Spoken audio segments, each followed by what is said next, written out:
I'm Lynn Lamaster. I'm behind the camera here, and I'm speaking with Michael Lamar, City Manager for the City of Prescott. And we wanted to just bring some information to the community that is probably of interest and, clear some things up. Thanks, Lynn. Thanks for doing this. I'm hoping that maybe we could have an ongoing series where I just talk to you and talk to the community and really not try to sway people's opinions about anything, just present facts and let people draw their own conclusions about what's going on in the community, more specifically Prescott. But what impacts Prescott also impacts Western Yavapai County and the whole region.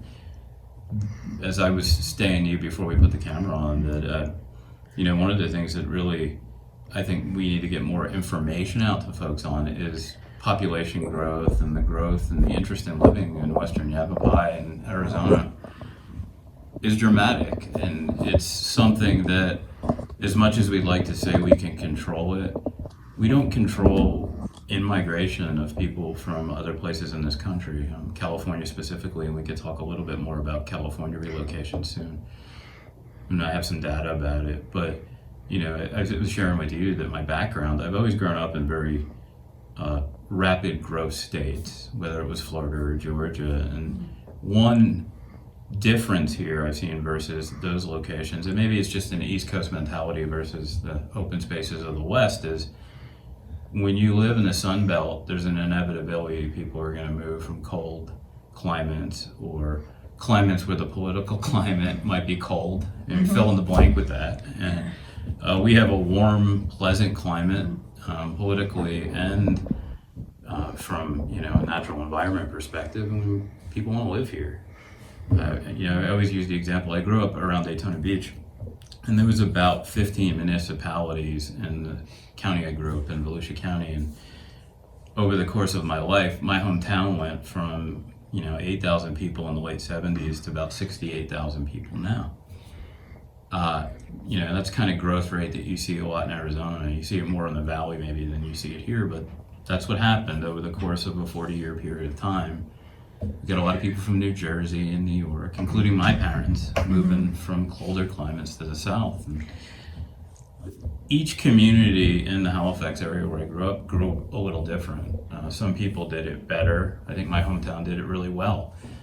But they didn't say, let's put the walls up, because that's not realistic. Port Orange, the community I grew up in, did it better than South Daytona, and South Daytona actually did it better than Daytona. And you could see the ways the communities decided to grow and things they did to try to make their community as habitable and pleasant as possible, while absorbing some of the population that inevitably was coming to the community.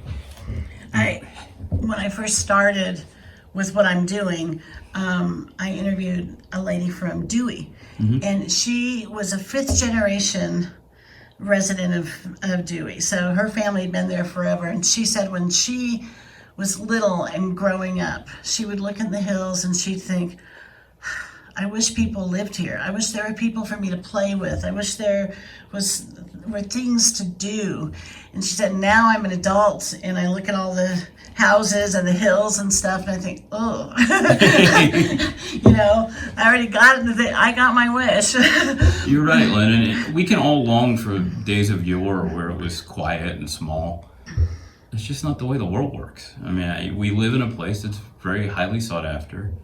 I have some data we could talk about. Arizona, since the new millennium, has grown by 1.5 million people. And over that same period of time, Prescott's grown by about 12,000.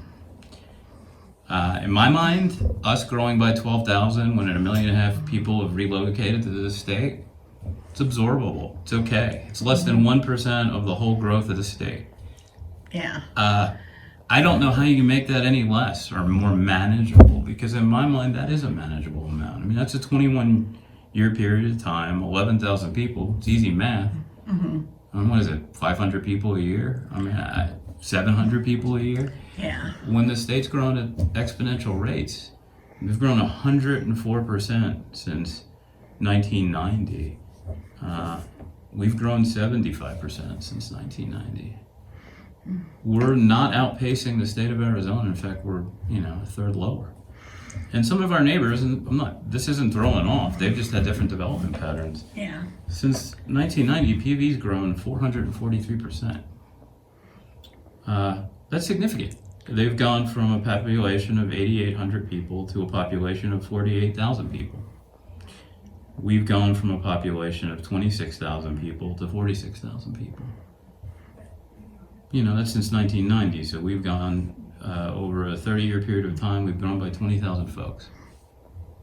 Yeah. Okay, the population of the state of Arizona has doubled over that period of time. You have to acknowledge where you live. And as I like to say, you can stop growth and development in Kauai because you're the only game in town. Right. You could move to Seligman. Yes. And a lot of the negative impacts people feel aren't necessarily COP, City of Prescott problems, that they're regional problems. Mm-hmm. I'm very proud that we're still the economic engine of this region. But what does that mean? Well, at 8 o'clock in the morning, people are driving here to go to work. Right. And at 5 o'clock in the afternoon, they're driving home. Yeah. And the other thing you and I talked about off air, and we can get into this at another one of these, is the price of housing. The further you get away from Prescott, the more affordable it is. But right now, nothing's affordable. It's true.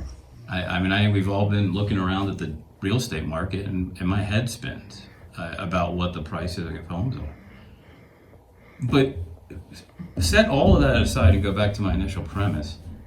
People want to live here. The example I always use is a cop in Anaheim. You can put 20 years in Southern California as a law enforcement officer, especially in the environment we're living in now where it's really attractive to be a law enforcement officer in Prescott. You decide if it's attractive to be a law enforcement officer in Southern California. But you can cash out. Maybe you bought your home in Anaheim 20 years ago for, $500,000, $250,000, and now it's worth $1 million. Mm-hmm. You gonna stay? Probably not. A lot of you are gonna choose to leave. Some of you are going to choose to live in Arizona, and then a few of you are going to choose to live in western Yavapai County, and then even a few of you are going to live in Prescott. But that pattern's not going away. And there is nothing that local governments can do to make that stop. No, probably not. There's probably even laws. There are. You can't put signs up on your, entrances saying, if you're from California, turn around and go away, I don't think it's even legal. I think it could be considered discrimination. Since from a period of 2010 to 2018, 500,000 Californians relocated to Arizona. 500,000. Basically last year with the whole COVID thing, somewhere between 52,000 and 59,000 Californians relocated to Arizona. But when you go back to our growth and development patterns, when I'm saying we're growing by about 1,000 new residents a year over a 20-year period of time, we're taking on some, but boy, let's talk in reality, and I hope that's the purpose of this dialogue, is their impact on this town is negligible. So there's another thing that when I look at social media and I saw all this California hate, get over it. A lot of you actually relocated here from California. Right. And when you talk about such a small percentage impact over the overall growth and development of this region and this state, they're here, they're our neighbors, accept them. Make them part of the community. Because they're not going to stop coming. Right. And, when we had the downturn in the economy a few years ago, it really hurt our community. We had to close 2 schools. That was pretty devastating. They lost jobs. Kids had to be in bigger classrooms. Losing population is not good for a community. It's not healthy. You're dead on. Well, and as I said, we've absorbed about 0.8% of the state's growth since 2000 in Prescott proper. But I'm thrilled the state's growing because we are a sales tax based economy here. I need people coming here. And I need people from the valley coming here on a Friday night, staying for the weekend and dropping money. Yeah. We all do. Or we can't sustain or survive. So that's another reason that, when you whine about the traffic as a community, think about some of the cars coming up from the valley that actually are keeping the quality of life here what it is, because they're paying for the school systems, they're paying for the city employees, the cops and the firefighters. We need them. And the PSPRS. You're right. More than 50% of the revenue comes from outside the city limits of this town. Some of it's coming from the other communities that have grown at exponential rates. I need them to spend money in this town. And they need, in most cases, they're going to need a car to get here. And how reasonable is it to expect a tourist to come here and enjoy themselves, take advantage of the outdoor recreation that we have, take advantage of the events on the plaza that are open every summer, pretty much every summer night, of the fun of Whiskey Row, and not expect that some of those people are going to want to move here. Amen. For all the reasons you just spoke of. Yeah. All the things we enjoy as residents that visitors come here to see, of course it's attractive. Right. So an interesting conversation I had with one of my department heads the other day. She lives in Prescott Valley. She went to our homeowners association annual meeting, and they went around the table. And they're like, how did you land in Western Everglades? Oh, we came for the 4th of July and the rodeo in Prescott. Well, why EMPV? Couldn't find a house in Prescott. So, again, the draw you just spoke of is the reason people relocate to this general region. And if people come to Prescott and they can't find a house and they want to move here, so what do they do then? They go to a community next door. They don't stay in Anaheim. Right. So you haven't really stopped the region's growth. You've just shifted it to outlying areas. And you haven't stopped people using water. Nope. They're going to, wherever they live, they're going to be using water. You haven't cut down on cars on the road. No, you haven't.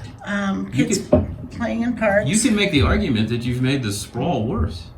Because the further removed you are from the epicenter of the activities, the more you have to come in to enjoy them. Right. I mean, there's pluses and minuses to that, but my argument is, and it's not an argument, it's in order to do the job I do, you have to be a pragmatist. You have to accept the reality of the condition and try to do the best you can with what you have. And unfortunately, this is going to be a soapbox moment, we live in this era where nobody wants to do that anymore. Everybody wants to take a side and bury their head in the sand. You know what? That's not good for a community. It's not good for this town. It's not good for this region. Would you agree with that, man? Oh, yes. Well, I mean, you have to have growth. You have to, if you have a baby and the baby doesn't grow and stays, who wants to change diapers for the next 40 years, And just a community has that thing too. And I remember when Prescott was pretty small and Fry's was way out on the other side of Gurley. And we had one grocery store out there and we had one Safeway. Well, do you only want one grocery store of each kind anymore? You're dead on. Do you want to lose Sprouts? Because one of the reasons we got a Sprouts was because of the population numbers making sense to that company. Mm-hmm. Same thing with Trader Joe's. People had wanted Trader Joe's here for years. Let alone Costco. And Costco. Mm-hmm. And, it was brought up over and over and over again. And the only way businesses like that you want to come here will come here is if they think the population can support it. It's interesting that, and this gets back to, individual hypocrisy. All the amenities that people enjoy are only here because there's people. And one thing that I would ask people holistically, and I try to do in my own life, be a little self-reflective. Like, I moved here, it's almost 5 years ago, and I like it. And I tell people back east how great of a town it is. And there's some people in my family who have thought about getting a place out here. If that's okay for me and my family, then it's okay for somebody down the street or that maybe coming here tomorrow from Anaheim. Or remember, in a lot of respects, you just came here too.